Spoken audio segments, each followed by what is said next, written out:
Hi hello అందరికీ నమస్కారం friends. ఈ నోటిఫికేషన్ తాజాగా మనకి హైకోర్ట్ ఆఫ్ ఆంధ్రప్రదేశ్ నుంచి మనకు విడుదలైంది.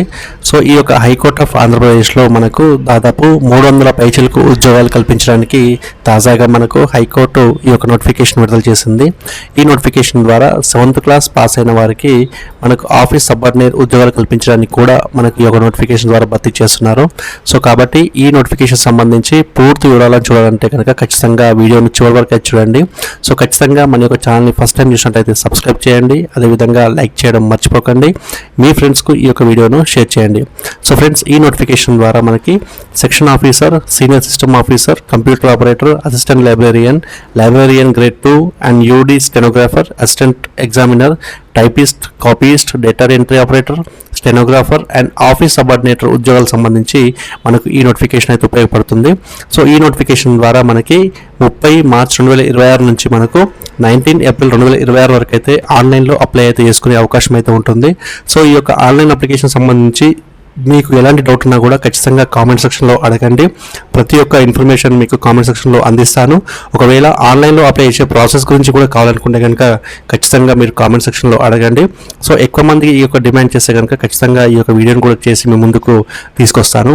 సో దీనికి సంబంధించి ఆన్లైన్ అప్లికేషన్ ప్రాసెస్ అంతా కూడా మనకు apsc.gov.in అనే ఒక వెబ్సైట్ ద్వారా మనం అప్లై అయితే చేసుకోవాల్సి ఉంటుంది. ఖాళీలకు సంబంధించిన వివరాలు చూసినట్లయితే దీంట్లో సెక్షన్ ఆఫీసర్ సంబంధించి 5 ఖాళీలు అయితే ఉన్నాయి.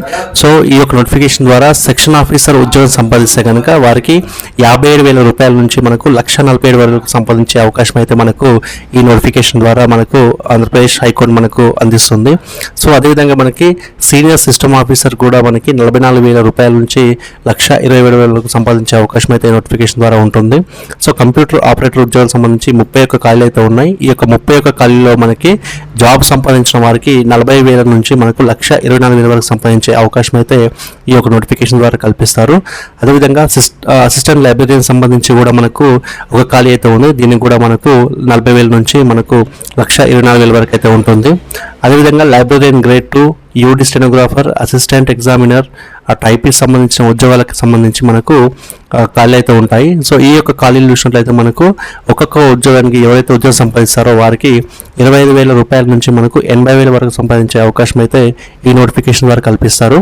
అదేవిధంగా data entry operator, stenographer, office subordinator ఉద్యోగాలు కూడా దీంట్లో ఉంటాయి. కాబట్టి సో ఇందులో మనకి మ్యాక్సిమం మనకు 20,000 వరకు సంపాదించే అవకాశం అయితే ఈ యొక్క నోటిఫికేషన్ స్టార్టింగ్ స్టేజ్లోనే కల్పిస్తుంది.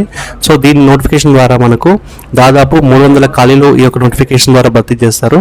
సో ఈ యొక్క 300 ఉద్యోగాలు కూడా మనకి ఓపెన్ కేటగిరీలో ఉన్నాయి. అదేవిధంగా వివిధ కేటగిరీలో అంటే బీసీకి సంబంధించిన క్యాస్ట్లో కానీ, ఎస్సీ గ్రూప్ 1, గ్రూప్ 2, గ్రూప్ 3కి సంబంధించిన ఖాళీలు కానీ, అదేవిధంగా ఫిజికల్లీ డిసేబుల్డ్ ఖాళీలు ఏవైతే ఉన్నాయో వీటిలో ప్రతి దాంట్లో కూడా మనకు ఖాళీ అయితే ఉంటాయి. కాబట్టి ఈ నోటిఫికేషన్ ద్వారా అన్ని వర్గాల వారికి మేల్ అండ్ ఫీమేల్స్కి అవకాశం అయితే ఉంటాయి. కాబట్టి సో ఈ యొక్క నోటిఫికేషన్ని ఉపయోగించుకోండి. ఖచ్చితంగా ఆన్లైన్ అప్లికేషన్ చేయండి.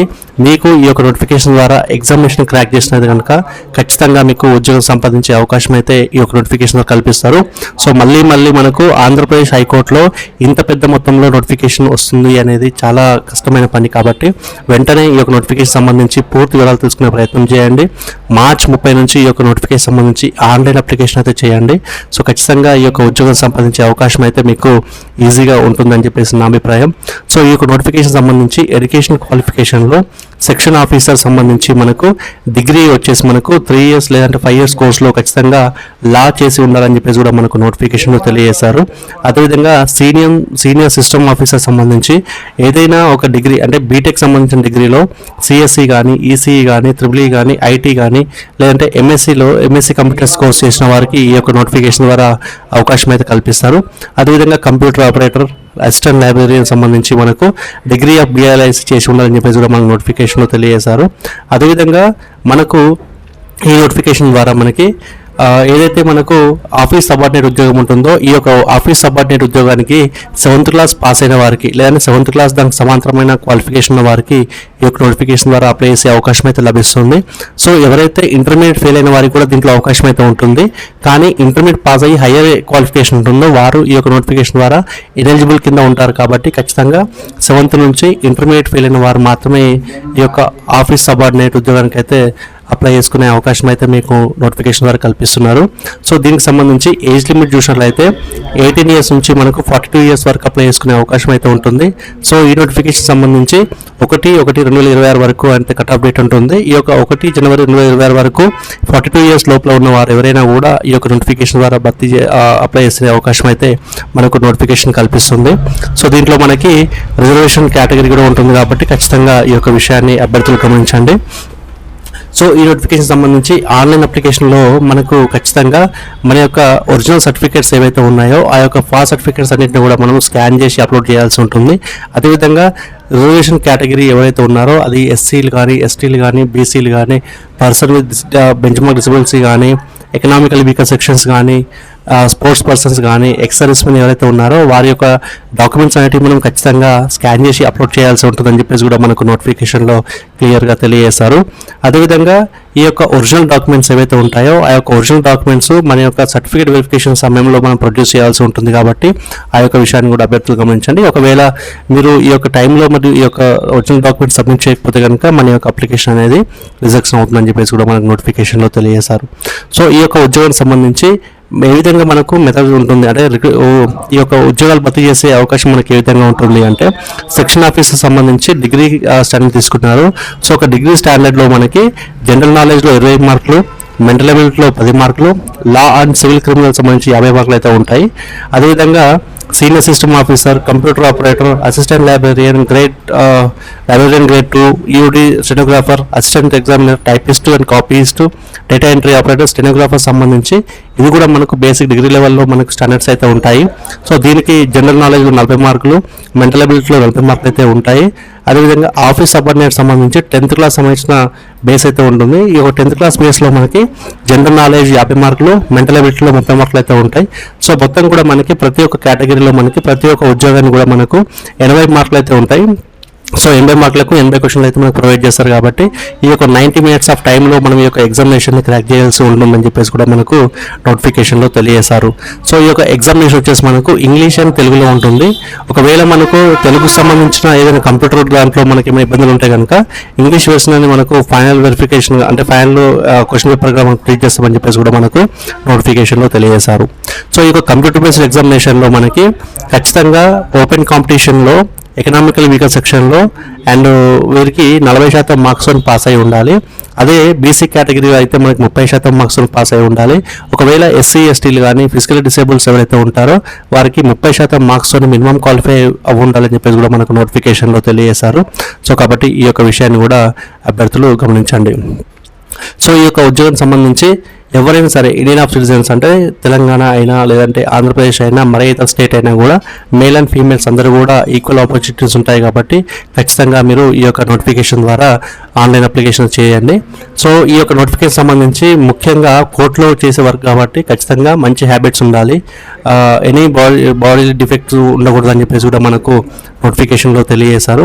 సో ఈ యొక్క మెరిట్ లిస్ట్ చూసినట్లయితే మనకు మెరిట్ లిస్ట్లో వచ్చేసి ఖచ్చితంగా మార్క్స్ ఏవైతే మనకు రిటన్ ఎగ్జామినేషన్లో వచ్చిన మార్క్స్ ఉంటాయో ఆ యొక్క మార్క్స్ ఆధారంగానే మనకు మెరిట్ లిస్ట్ అనేది రెడీ చేస్తారు కాబట్టి ఈ యొక్క విషయాన్ని అభ్యర్థులు గమనించండి. సో ఈ యొక్క అప్లికేషన్ సంబంధించి మనకు ఎగ్జామినేషన్ ఫీ చూసినట్లయితే ఈ యొక్క అప్లికేషన్లో ఎగ్జామినేషన్ ఫీ వచ్చేసి మనకు open competition economical weaker sections basic కేటగిరీలు ఎవరైతే ఉన్నారో వారు 800 రూపాయల ఫీ అయితే పే చేయాల్సి ఉంటుంది. అదేవిధంగా షెడ్యూల్ క్యాస్ట్ కానీ షెడ్యూల్ ట్రైబ్స్ కానీ ఫిజికల్ డిసేబుల్ స్టాండర్డ్స్ ఎవరైతే ఉన్నారో వారు 400 రూపాయల ఫీ అయితే పే చేయాల్సి ఉంటుందని చెప్పేసి మనకు నోటిఫికేషన్లో తెలియజేశారు. సో ఇక్కడ ఎస్సీ ఎస్టీ ఆంధ్రప్రదేశ్ సంబంధించిన వారైతే కన్సెషన్ పేమెంట్ ఆఫ్ ఎగ్జామినేషన్ ఉంటుంది, వారికి 400 రూపీస్ మాత్రమే పే చేయాల్సి ఉంటుంది. సో మిగతా క్యాండిడేట్స్ ఖచ్చితంగా సపరేట్ ఫీజుకు ఖచ్చితంగా సపరేట్ పోస్టుకు సపరేట్ ఫీ సబ్మిట్ చేయాల్సి ఉంటుంది చెప్పేసి కూడా మనకి నోటిఫికేషన్లో తెలియజేస్తారు. ఈ విషయాన్ని కూడా అభ్యర్థులు గమనించండి. సో ఈ విధంగా మనకు ఆంధ్రప్రదేశ్ కోర్టులో మనకు దాదాపు 300 పైచిలకు ఉద్యోగాలకు సంబంధించి మనకు నోటిఫికేషన్ అయితే విడుదల చేశారు కాబట్టి ఈ నోటిఫికేషన్ ద్వారా ఈజీగా ఉద్యోగం సంపాదించే అవకాశం అయితే ఉంటుంది కాబట్టి ఖచ్చితంగా మీరు ఈ యొక్క విషయాన్ని గమనించండి. సో ఇక్కడ మనకి సిలబస్ వచ్చేసి మనకు కంప్యూటర్ బేస్డ్ ఎగ్జామినేషన్లో సిలబస్ చూసినట్లయితే మనకు రకరకాల అంటే జనరల్ నాలెడ్జ్లో మనకు ఏ విధమైన క్వశ్చన్స్ రావచ్చు, అండ్ మెంటల్ అబిలిటీలో మనకి ఏ విధమైన క్వశ్చన్స్ రావచ్చు, లాకి సంబంధించిన క్వశ్చన్స్ మనకి ఏ విధంగా ఉండొచ్చు అని చెప్పేసి మనకి ఇక్కడ స్క్రీన్ పైన చూపిస్తున్నారు. సో మీరు ఈ యొక్క స్క్రీన్ పైన ఉన్న ఈ యొక్క ఇన్ఫర్మేషన్ని స్క్రీన్ షాట్ చేసుకుని మీరు ఈ యొక్క ప్రిపేర్ అయితే కావచ్చు.